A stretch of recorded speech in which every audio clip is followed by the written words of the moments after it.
Joining us now on the Fan Guest Hotline, powered by Gruber Law, he is Ty Windisch of the Eurostep Podcast. Follow him on Twitter at Ty Windisch. See his pretty face on YouTube at The Fan Milwaukee. As we stream all of our local shows now. This is the completion of week 4 for this at The Fan Milwaukee on YouTube. We got shorts, got past interviews and shows up there. Plus, we live stream all of our local shows, including Wisconsin Sports Weekend, Saturday mornings, 9 to 11 with Charlie Usen and Jack Pembroke. You can catch that tomorrow morning. Ty, thanks for joining us, man. How you doing?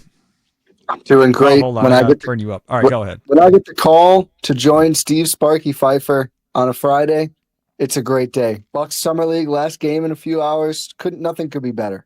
Thank you for having me. Well, I appreciate the love. However, I'd like to keep it there, but we're going to have to rewind to the last topic, apparently, because apparently Charlie said you had thoughts in YouTube about Freddie Peralta, who we were just talking about. So by all means, Ty Windisch, express your thoughts on Freddie Peralta. Yeah, I don't think they're going to pay a pitcher to pitch in his 30s with the way they bring in random guys. I mean, Quinn Priester. Who thought Quinn Priester was going to be good? They just pluck these random guys. Obviously, the Miz is going to be the foundational piece their staff is built around, and they never. I mean, we saw with Burns, like Woodruff. I think that mutual option for $20 million. I don't think there's going to be a mutual pickup on that one, even if he does pitch pretty well. I think in the winter it wouldn't shock me if he found a new team, maybe next deadline. But I hope they keep him for this run because he does have that pretty cheap option coming up. But I don't think they're going to pay. And I will say this: I will be anymore. Yeah, I understand. Yeah, I understand what you're saying. I will be interested if they move Peralta in the winter, because they're not moving him at the deadline. But if they were to move him in the winter, I just wonder how big of a haul they're going to get back for Freddie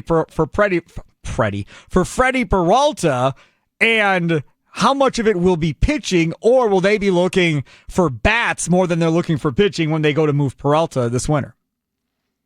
Yeah, I mean, I think that's a good point, right? Maybe try and get one of the corners spots you're looking for, or whatever it is by that point. Yep. And listen, I think maybe they just keep him, maybe they're just good and they like having him and they keep him and he ends up walking in free agency like Willie Adames. And Prince Fielder. I think that's more likely than the re-signing. I'm not saying they'll for sure trade him in the winter. To me, that seems like a likely path. Maybe they just ride with him and they try to re-sign him, and it goes like Willie, right? Where the Brewers go, like you said, here's our reasonable 3-year offer, and then some team who has deep pockets and really wants another starter goes, all right, here's 5 years, 100-some million, and he leaves, and I wouldn't even be that mad at it because they'll backfill the spot. They always do. Think about it. If he were to leave, and I brought Ty on to talk about the Bucks, but we're still on the Brewers. Think about it. If they said, okay, Freddie, you're gone. We don't get a pitcher back necessarily, right? So now all of a sudden you look at what you have. Let's say they trade Quintana and they keep Cortez. Then all of a sudden you're looking at Mizorowski, say Cortez, Logan Henderson, Patrick, and Priester. Those are your 5 going into next year on opening day. And if we're being honest, I'd be fine with that. I'm okay with that starting 5. Yeah, and that's before they find some other vet on like a $4 million deal with a fake mutual option the next year, and they get 3.5 ERA ball out of him. After the Willie thing and the way he's hit with the Giants, I just can't question anymore. Like, they're obviously cheap. I'm not saying they're not cheap. I'm not trying to carry water.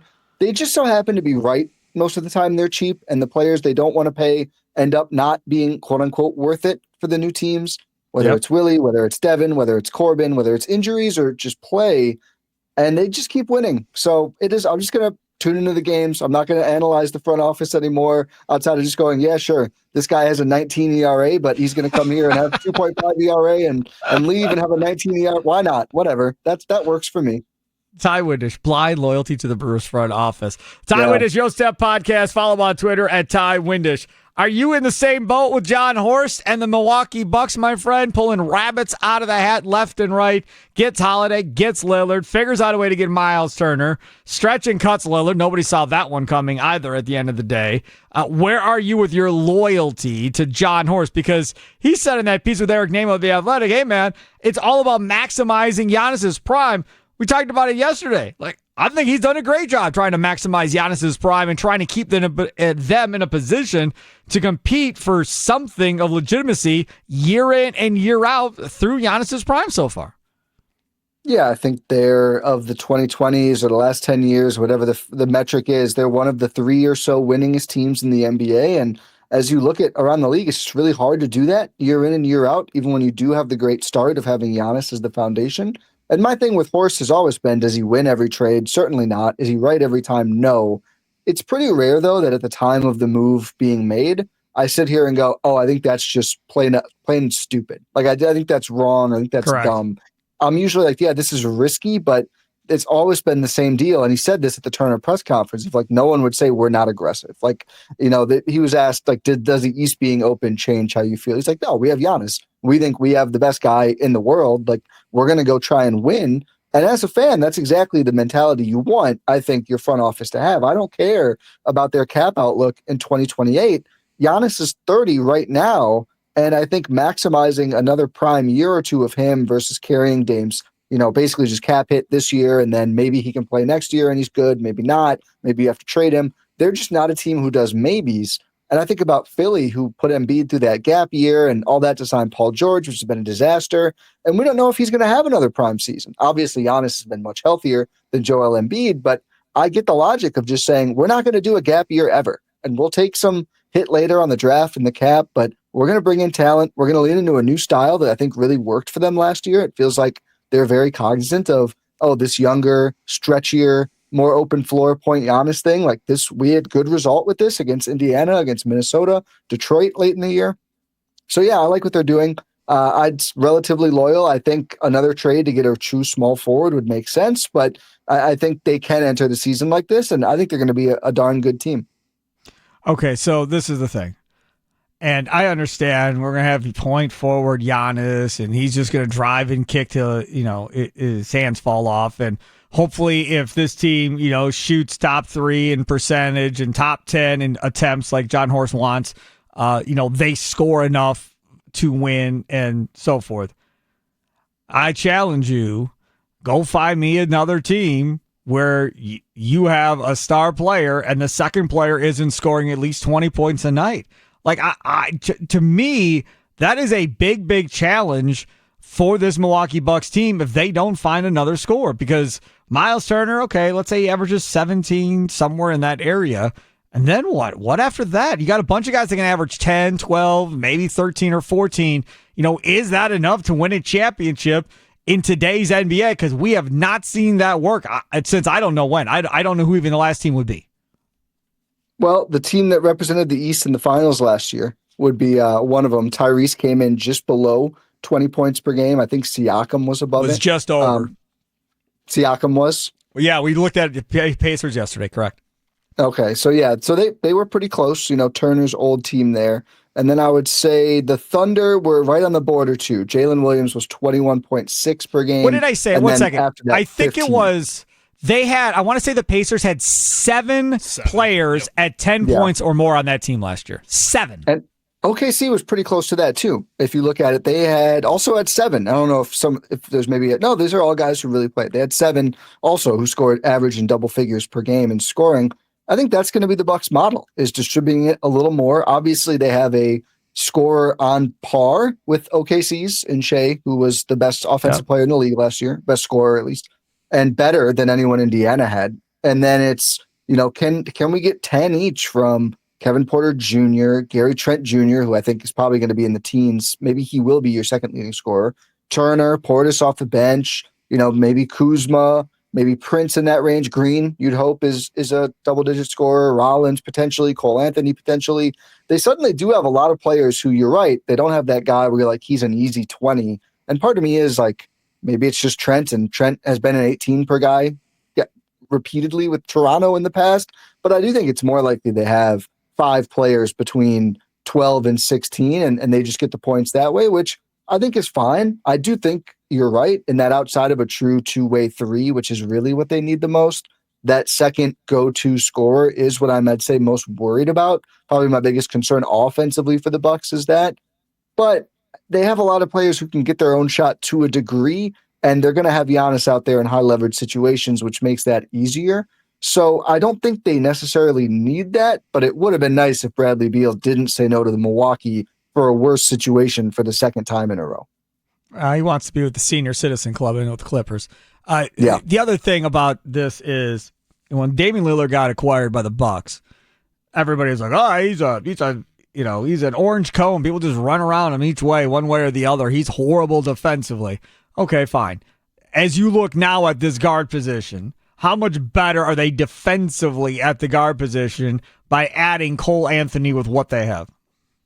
Yeah, that's what I said on the show this week, is I think Cole, I think, is like a net neutral defender. But if you look at who they're going to have out there most of the game and crucially in crunch time, high leverage situations, it really feels like they're leaning into this new NBA thing of it's not about your best link defensively, it's about your weakest link.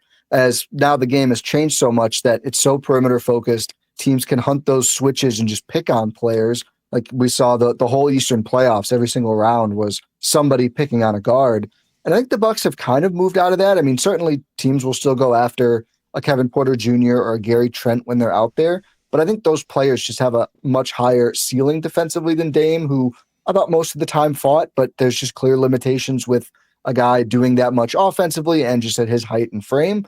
And the Bucks are a lot bigger and more capable defensively now at their weakest link. So not to denigrate Dame on the way out, but I do think when I look at this Bucks team, it feels to me more like the ones before the Dame trade, where this could be a team that hangs its hat on its defense. A lot of potential, obviously, in the front court with Turner and Giannis really covering a lot of ground, but also protecting the rim. Guards who can force turnovers. They're missing that Drew Holiday level defender, of course, but I think in the aggregate, they can play very stout defense and then hopefully then get going in transition and unleash Giannis more that way, which we have not really seen in the last 2 years. Follow Ty Windisch, Euro Step Podcast. Follow him on Twitter at Ty Windisch. That's T-I, Ty Windisch on Twitter. Do you feel like this roster is better than the roster that started the season last year with the Bucks? I'm a sucker. I always think so. I feel like I'm a blind optimist. I will say you'd think they'd have less championship equity just because correct. We still assume Dame and Giannis together would be unstoppable and blitz their way through the playoffs, even if the roster around them was flawed. We just really never got to see it. Maybe they would have. We saw it for like Dame hobbled for parts of 2 games, I think, or parts of 3 games, barely the 3rd game. So you would say lower based on that, but I think floor wise and just knowing that Dame and Giannis, they scored a lot together. You look at like the efficiency numbers with both on the court. Last year, they netted out better with just Giannis than with Dame and Giannis. I don't think that's necessarily all on Dame. I think they had some really flawed starting lineups, but I do think it's a team that defensively makes more sense, positionally makes a little bit more sense, and is much more suited to play modern basketball, which trying to start Damian Lillard, Chris Middleton, Giannis, and Brook Lopez in 2024-25, they just felt so behind the athleticism curve. Whereas I think the group they'll roll out to start this season will be able to handle these younger teams. It's like we kept saying like, oh, it's just like the young teams who are fast and have a stretch 5 who are a problem. That's everyone now. That's just where the game is. That's every team. You have to be ready for that. So I think they're more equipped to do that going forward. Ty, where does Thanasis end up? How does this team stack up in the East? Yeah, pretty interesting that they signed Chris Livingston when they did. I wonder if there was someone sniffing around him, like another team. I mean, Summer League not technically over yet, and that does technically fill out their roster, right? That's the 15th spot, but Andre Jackson Jr.'s guarantee date pushed back to the regular season in exchange for, I think, $800,000 of the $2-ish million up front or guaranteed. It sounds like Thanasis is going to be coming back based on a report from Mark Stein. I'm certainly open to that. I think he does bring them a lot locker room wise, and you just run down all the players they've added and retained this year. I don't see much of a role for Andre Jackson Jr. on the court. We'll see. Maybe there is one, but they pretty much went away from him, Doc Rivers and the staff, as soon as Kuzma arrived. And there's just a lot of other players right now. So if it's going to help keep Giannis, if it's going to get everyone focused and hype, and it did seem like they had some issues with that since losing Thanasis, I have no issue if they do bring him back once again. I'd rather make him an assistant coach, but regardless. I mean, yeah, if he wants to do that, that's great, but they don't make $2 million, unfortunately. I guess he could. He can. He's Giannis' brother. Yeah, he can. Sure. He made the highest paid assistant coach in the NBA. I don't care. I just don't want to waste a roster spot. Okay, one other thing. That is Damian Lillard. And we asked earlier, do you feel like Portland swindled the Bucks now looking back at this whole thing? I still say no. You didn't know he was going to get hurt for 2 years. The fact that he goes back to Portland, I'm happy for him. Like, be close to your kids. Screw the championship thing. You realize now you don't want to be away from your kids, which I completely respect as a parent. So I get that as well. And from the Bucks standpoint, he's not in the East. He's not going to beat you in the playoffs and cost you a chance to go to the title. I mean, if he ends up in Boston with Tatum and they beat you in 2 years or 3 years from going to the finals, then it looks really horrible. But in this situation, he's never going to come back to burn you, per se. So I'm still okay with it. Bad luck with him getting hurt. It is what it is, but I still don't feel bad about that trade. No, it's like I mentioned earlier. Like, I think at the time it was impossible really to argue that wasn't the right move because we just saw the half-court offense was such an issue. I think that the sin was not building better teams around them. But again, how much does a better two-way two-guard matter if Dame and Giannis never play the playoffs together? Probably not that much. They still should have done better though. But no, I don't think the Bucks got swindled. I think some of the massaging of Portland's maneuver here has been greatly oversold. A team that lost like 100 games combined the last 2 years. Also, Anthony Simons goes out to bring in Drew Holiday, which is kind of being left off of some of the accounting, which I find interesting. And those two guys are going to be a combined age of 72 the first time they play together next season, if they're both even on the team by that point. So I think it's fine that he's going to Portland. I agree with you. That's the best case for the Bucks. Also, they get a little bit of luxury tax set off the next 2 years, which won't be a huge deal, but it's nice. I would have hated Boston. I wouldn't have enjoyed Miami. Portland is fine. Go be with the family, help hopefully this next generation. It gets a little weird if next season they have Dame and Drew and Scoot Henderson and Shaedon Sharp and some of these other young guys, but whatever, they'll figure that out. But no ill will toward Dame, and I do not think Portland swindled, to be clear, given Dame left relatively healthy and is coming back on a torn Achilles. You think this Bucks team is top 4 team in the East right now?